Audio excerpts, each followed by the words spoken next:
Jackie like a kid, rather than an adult.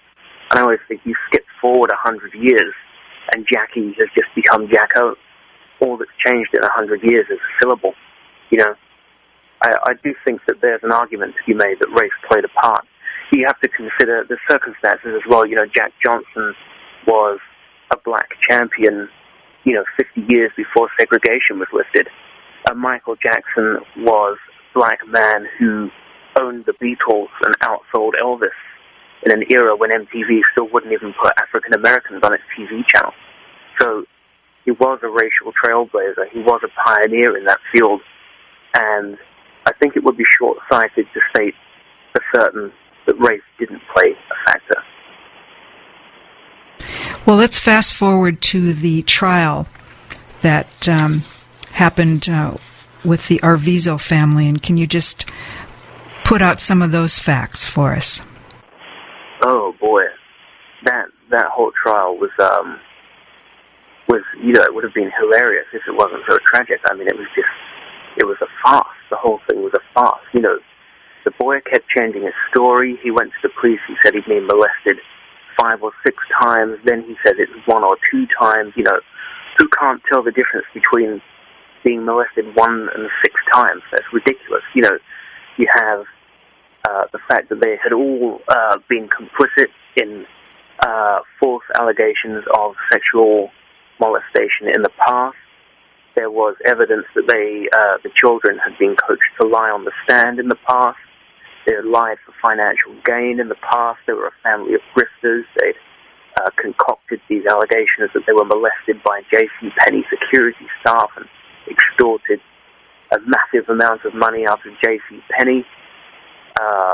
The mother took the stand and declared that the Germans. She just kept referring to the Germans, this non-specific, the Germans did it. She kept claiming that Michael Jackson and the Germans were going to abduct her children and fly them to Africa in a hot air balloon or something. The woman was just raving bonkers.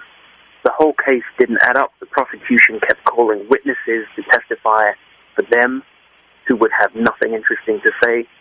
Quite notably, they called what they referred to as 5 former victims of Michael Jackson. 3 of them took the stand and said, "He never touched me and I resent the implications." 1 of them took the stand and said, "Once Michael Jackson was tickling him and extremely briefly brushed against his crotch, which could easily have been accidental." And the 5th didn't even show up. The 5th was Jordan Chandler, who he by this point had gained legal emancipation from his parents. His mother took the stand and testified that she hadn't heard from him in 11 years. And he actually left the country. Thomson wanted him to testify against Michael Jackson, but Jordan Chandler left the country rather than do that. And had he taken the stand, Thomas Mesereau, Michael Jackson's lawyer, had several witnesses lined up who were prepared to testify that in recent years Jordan Chandler had insisted that Jackson never touched him and that he hated his parents for making him say that he had, and that was why he gained legal emancipation. So even these 5 former victims turned out to be a completely farcical move on behalf of the prosecution. Then you had this hilarious conspiracy charge where they tried to prove that Michael Jackson had tried to kidnap the boy. They claimed that he'd held the boy and his family captive at Neverland, even though logs showed that the family had been entering and exiting Neverland of their own accord all the time. They'd been making phone calls to whoever they wanted. The whole thing, it just didn't make sense. All of these charges, they had no evidence whatsoever to support any of their charges, and they were caught trying to plant evidence, which is often brushed over by the media. During the grand jury testimony before the trial, Thomas Snedden brought out some girly magazines that had been found at Michael Jackson's house. And they were not wrapped up in anything. They were not in plastic bags. They were not in evidence bags. And he handed them to the kids on the stand and said, "Is this the magazine that you saw at Jackson's house?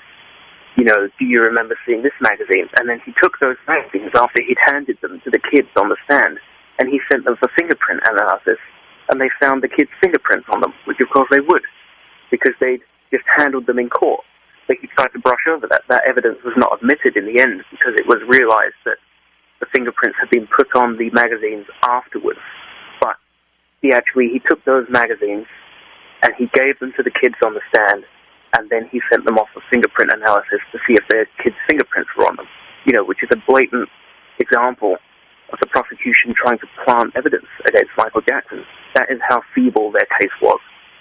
And it's quite interesting to note that there were over 2,000 so-called journalists covering the trial.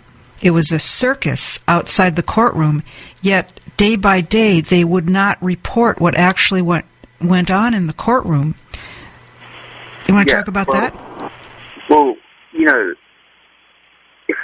if even just hearing that number, 2,000 journalists, that courtroom did not hold 2,000 journalists. The courtroom would barely have held 100 journalists, because that's the size of the courtroom. The courtroom is not designed to hold many people. So you have 2,000 journalists stood outside the courtroom reporting on this trial, and only 100 of them, if that, have actually been inside. That's the level of reporting that you had about this trial. Thomas Mesereau was dismayed. He was completely dismayed. He would go home at the end of the day, he said in a couple of interviews afterwards, having had a really successful day in court. And he would switch on court TV, and there would be a panel of supposed experts who were not even inside the courtroom, giving their analysis, giving their comments, making these allegations about the day in court that they had not even witnessed, they had not even been there. The trial was poorly covered for that reason. It was, you have 2,000 journalists vying for seats inside a courtroom that probably holds about 100 people tops. And that is why the reporting on the trial was so poor. And it's also why Aphrodite Jones' book is so good, because she was actually given a permanent seat for every day of the trial. Her book, Michael Jackson Conspiracy, kind of reveals the side of the trial that we were never told about. The positive days, which, when we read about them, were turned into negative days. The positive testimony that by the time they reached us was turned into negative testimony. She gives you the facts. She tells you in her book what really happened inside the courtroom, and the fact that she was actually inside plays a big part in that. It's just absurd. It's absurd to have these 2,000 journalists claiming that they're covering a trial when they're not even inside the courtroom. What are they even doing? Just standing around outside the courtroom. It's just absurd.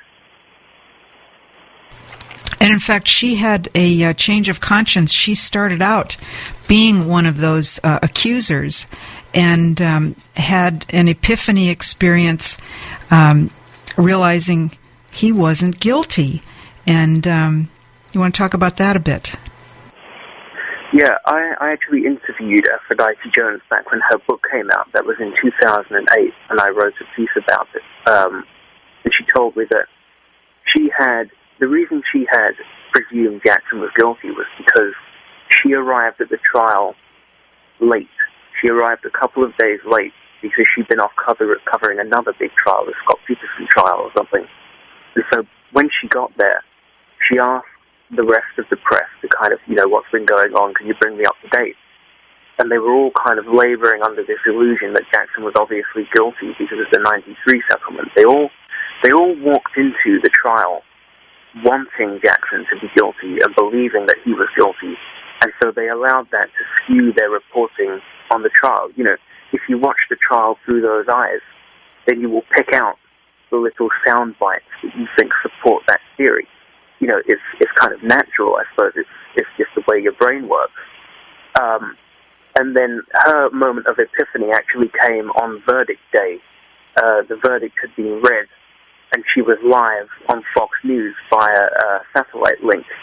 And Bill O'Reilly asked her, do you think they made the right decision? And in that moment, she said she thought about it, and she just thought about the evidence and the testimony, and she said, well, Bill, I have to say yes, I think they did. And in that moment, she completely reevaluated her stance on the Jackson trial. And And that's when she went off and started researching her book, which is very good. I really do recommend it. Michael Jackson, Conspiracy by Aphrodite Jones. And it's interesting to note also that when all those not guilty verdicts came in, they were never examined by those 2,000